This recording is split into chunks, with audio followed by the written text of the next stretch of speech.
ಮುಖ್ಯಮಂತ್ರಿ ಸಿದ್ದರಾಮಯ್ಯನವರು ಸಲ್ಲಿಸಿದ್ದ ರಿಟ್ ಅರ್ಜಿಯನ್ನು ಕರ್ನಾಟಕ ಹೈಕೋರ್ಟ್ ವಜಾಗೊಳಿಸಿದ 24 ಗಂಟೆಯ ಒಳಗಡೆ ಬೆಂಗಳೂರಿನ ಜನಪ್ರತಿನಿಧಿಗಳ ನ್ಯಾಯಾಲಯದ ನ್ಯಾಯಾಧೀಶ ಸಂತೋಷ ಗಜಾನನ ಭಟ್ ಮುಖ್ಯಮಂತ್ರಿ ಸಿದ್ದರಾಮಯ್ಯನವರ ವಿರುದ್ಧ ಎಫ್ಐಆರ್ ದಾಖಲಿಸಿ ತನಿಖೆಯನ್ನು ನಡೆಸುವಂತೆ ಲೋಕಾಯುಕ್ತ ಪೊಲೀಸರಿಗೆ ಸೂಚನೆಯನ್ನು ಕೊಟ್ಟಿದ್ದಾರೆ.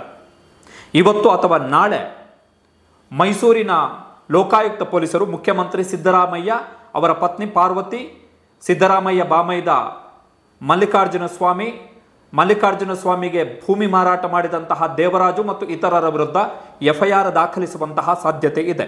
ನಾಳೆಯ ಒಳಗಡೆ ಎಫ್ಐಆರ್ ದಾಖಲಾಗುತ್ತೆ. ಲೋಕಾಯುಕ್ತ ಕೋರ್ಟು ಕರ್ನಾಟಕ ಹೈಕೋರ್ಟ್ನ ಆದೇಶದ 24 ಗಂಟೆಯ ಒಳಗಡೆ ಆದೇಶವನ್ನು ಕೊಟ್ಟ ಬಳಿಕ ಮುಖ್ಯಮಂತ್ರಿ ಸಿದ್ದರಾಮಯ್ಯನವರು ಪ್ರತಿಕ್ರಿಯೆಯನ್ನು ಕೊಟ್ಟಿದ್ದಾರೆ. ನಿನ್ನೆಯೂ ಕೂಡ ಇದೇ ಮಾತುಗಳನ್ನು ಹೇಳಿದ್ದು, ಈಗಲೂ ಅದನ್ನೇ ಪುನರುಚ್ಚರಿಸುತ್ತಿದ್ದೇನೆ. ನನಗೆ ತಿಳಿದಂತೆ ಮೈಸೂರು ಲೋಕಾಯುಕ್ತಕ್ಕೆ ಪ್ರಕರಣವನ್ನು ಶಿಫಾರಸು ಮಾಡಲಾಗಿದೆ. ಮೈಸೂರಲ್ಲಿಯೇ ದೂರು ನೀಡಲಾಗಿದ್ದು ದೂರುದಾರರು ಮೈಸೂರಿನವರು, ಮೂಡ ಕೂಡ ಅಲ್ಲಿಯೇ ಇರುವುದರಿಂದ ಮೈಸೂರಿಗೆ ಶಿಫಾರಸು ಮಾಡಿರಬೇಕೆಂತೇಳಿ ಭಾವಿಸಿದ್ದೇನೆ.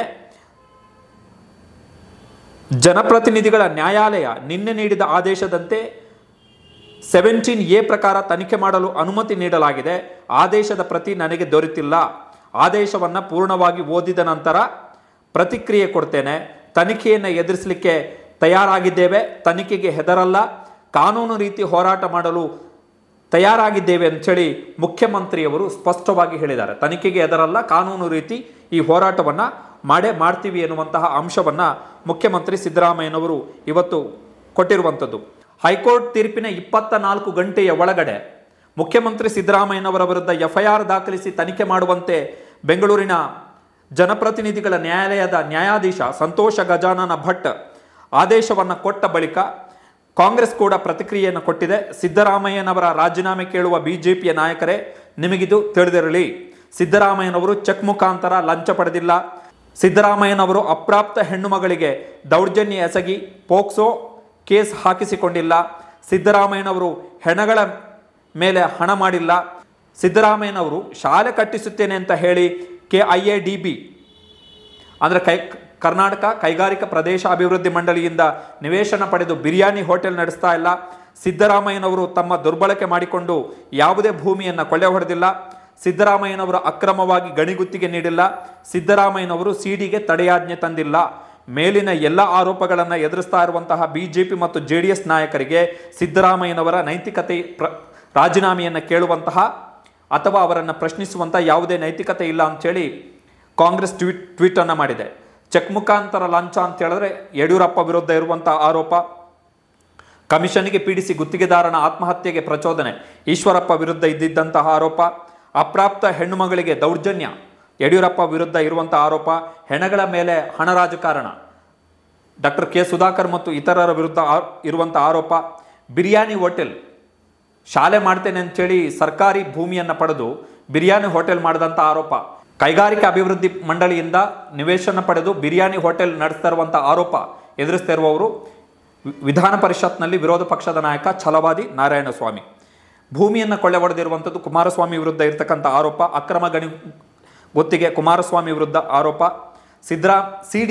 ಸಿಡಿ ತಡೆಯಾಜ್ಞೆ ಬಿಜೆಪಿಯ ಶಾಸಕರಾಗಿದ್ದಂಥವರು ಪಕ್ಷಾಂತರ ಮಾಡದಂಥವರು, ಕಾಂಗ್ರೆಸ್ ಮತ್ತು JDSನಿಂದ ಬಿಜೆಪಿಗೆ ಪಕ್ಷಾಂತರ ಮಾಡದಂಥವರು ಮತ್ತು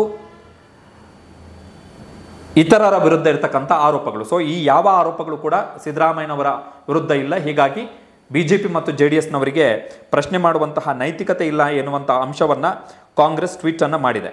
ಮುಡಾ ವಿಚಾರದಲ್ಲಿ ಬಿಜೆಪಿ ಮತ್ತು JDS ನಾಯಕರ ಕುತಂತ್ರ, ರಾಜಭವನದ ದುರುಪಯೋಗಗಳಿಗೆ ಹೆದರಿ ರಾಜೀನಾಮೆ ನೀಡುವ ಪ್ರಶ್ನೆಯೇ ಇಲ್ಲ. ನಮ್ಮ ಸರ್ಕಾರವನ್ನು ಅಸ್ಥಿರಗೊಳಿಸುವ ಈ ಷಡ್ಯಂತ್ರವನ್ನು ನಾನು ಎದುರಿಸಿ ಗೆಲ್ತೇನೆ. ಹೋರಾಟದ ಮುಖಾಂತರ ರಾಜಕೀಯ ಪ್ರವೇಶ ಮಾಡಿದ ನಾನು ಇದನ್ನು ಒಂದು ಹೋರಾಟದ ಭಾಗವಾಗಿ ಸ್ವೀಕರಿಸಿದ್ದೇನೆ. ರಾಜ್ಯದ ಜನರ ಆಶೀರ್ವಾದ ಇರುವವರೆಗೆ ಇಂತಹ ಕುತಂತ್ರಗಳಿಗೆ ಮಣಿಯುವುದಿಲ್ಲ ಅಂಥೇಳಿ ಸಿದ್ದರಾಮಯ್ಯನವರು ಟ್ವೀಟನ್ನು ಮಾಡಿದ್ದಾರೆ.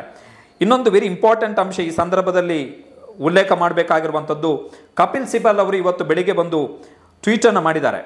ಬಿಜೆಪಿ ಚುನಾಯಿತ ಸರ್ಕಾರಗಳನ್ನು ಕೆಡವಲಿಕ್ಕೆ, ಚುನಾಯಿತ ಸರ್ಕಾರಗಳನ್ನು ಅಸ್ಥಿರಗೊಳಿಸಲಿಕ್ಕೆ ಸಾಂವಿಧಾನಿಕ ಸಂಸ್ಥೆಗಳನ್ನು ಬಳಸಿಕೊಳ್ತಾ ಇದೆ ಅಂಥೇಳಿ ಶಾಸಕರಿಗೆ ಆಮಿಷ ಒಡ್ಡುವಂಥದ್ದು, ಪಕ್ಷಾಂತರ ನಿಷೇಧ ಕಾಯ್ದೆಯನ್ನು ದುರುಪಯೋಗ ಪಡಿಸಿಕೊಳ್ಳುವಂಥದ್ದು, ಇಡಿ CBIಯ ಭಯವನ್ನು ಉಂಟು ಮಾಡಿ ಆ ಮುಖಾಂತರ ಶಾಸಕರನ್ನು ಸೆಳೆಯುವಂಥದ್ದು, ಗವರ್ನರ್ಸ್ ರಾಜ್ಯಪಾಲರ ಮುಖಾಂತರ ಹಿಂಬಾಗಿಲ ಮುಖಾಂತರ ರಾಜ್ಯಪಾಲರಿಗೆ ಒತ್ತಡವನ್ನು ಹೇರಿ ತನಿಖೆಗೆ ಅನುಮತಿ ಕೊಡುವ ಹಾಗೆ ನೋಡಿಕೊಂಡು ಆ ಮುಖಾಂತರ ಸರ್ಕಾರವನ್ನು ಅಸ್ಥಿರಗೊಳಿಸುವಂತಹ ಪ್ರಯತ್ನವನ್ನು BJP ಮಾಡ್ತಾ ಇದೆ.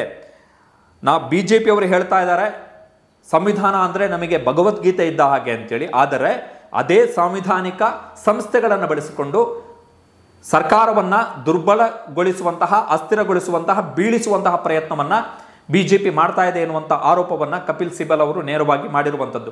ಗವರ್ನರ್ ಹುದ್ದೆ, ರಾಜ್ಯಪಾಲರ ಹುದ್ದೆ ಥಾವರ್ ಚಂದ್ ಗೆಹ್ಲೋಟ್, ಕುಮಾರಸ್ವಾಮಿ ವಿರುದ್ಧ ಆರೋಪಗಳಿದೆ, ಜನಾರ್ದನ್ ರೆಡ್ಡಿ ವಿರುದ್ಧ ಇದೆ, ಮುರುಗೇಶ್ ನಿರಾಣಿ ವಿರುದ್ಧ ಇದೆ. ಆದರೆ ಅದರ ಯಾವುದೇ ಕಡತಗಳಿಗೆ ಕ್ಲಿಯರೆನ್ಸ್ ಕೊಡದಂತಹ ಇದೇ ಥಾವರ್ ಚಂದ್ ಗೆಹ್ಲೋಟ್, ಮೋದಿ ಸರ್ಕಾರದಲ್ಲಿ ಈ ಹಿಂದೆ ಮಂತ್ರಿಯಾಗಿದ್ದಂತಹ ಥಾವರ್ ಚಂದ್ ಗೆಹ್ಲೋಟ್ ಮುಖ್ಯಮಂತ್ರಿ ಸಿದ್ದರಾಮಯ್ಯನವರ ವಿರುದ್ಧ TJ ಅಬ್ರಾಮ್ ದೂರು ಸಲ್ಲಿಸಿದ ವಿದಿನ್ 24 ಅವರ್ಸಲ್ಲಿ ಆಕ್ಟಿವ್ ಆಗ್ತಾರೆ. 1 ತಿಂಗಳ ಒಳಗಡೆ ತನಿಖೆಗೆ ಅನುಮತಿಯನ್ನು ಕೊಡ್ತಾರೆ. 20 ದಿನದಲ್ಲೇ ತನಿಖೆಗೆ ಅನುಮತಿಯನ್ನು ಕೊಡ್ತಾರೆ. ಕರ್ನಾಟಕ ಹೈಕೋರ್ಟು ರಾಜ್ಯಪಾಲರು ಕೊಟ್ಟಂತಹ ತನಿಖೆಗೆ ಕೊಟ್ಟಂತಹ ಅನುಮತಿಯನ್ನು ಎತ್ತಿ ಹಿಡಿಯುತ್ತೆ. ಕರ್ನಾಟಕ ಹೈಕೋರ್ಟ್ನ ಆದೇಶದ ವಿದಿನ್ 24 ಅವರ್ಸ್ ಬೆಂಗಳೂರಿನ ಜನಪ್ರತಿನಿಧಿಗಳ ನ್ಯಾಯಾಲಯದ ನ್ಯಾಯಾಧೀಶ ಸಂತೋಷ ಗಜಾನನ ಭಟ್ ಮುಖ್ಯಮಂತ್ರಿ ಸಿದ್ದರಾಮಯ್ಯನವರ ವಿರುದ್ಧ FIR ದಾಖಲಿಸಿ ತನಿಖೆ ಮಾಡುವಂತೆ ಲೋಕಾಯುಕ್ತ ಪೊಲೀಸರಿಗೆ ಸೂಚನೆಯನ್ನು ಕೊಡ್ತಾರೆ. ಸೊ ಮುಖ್ಯಮಂತ್ರಿಯವರು ತಮ್ಮ ಮೊದಲ ರಿಯಾಕ್ಟನ್ನು ಮಾಡಿದ್ದಾರೆ. ಯಾವುದೇ ಕಾರಣಕ್ಕೂ ರಾಜೀನಾಮೆಯನ್ನು ಕೊಡಲ್ಲ, ಹೋರಾಟ ಮಾಡೇ ಮಾಡ್ತೇನೆ, ಕಾನೂನಾತ್ಮಕವಾಗಿ ಇದನ್ನು ಕೂಡ ನಾನು ಎದುರಿಸ್ತೇನೆ, ನನ್ನ ಜೊತೆಗೆ ಜನರಿದ್ದಾರೆ ಎನ್ನುವಂಥ ಗುಡುಗನ್ನು ಮುಖ್ಯಮಂತ್ರಿ ಸಿದ್ದರಾಮಯ್ಯನವರು ಮಾಡಿರುವಂಥದ್ದು.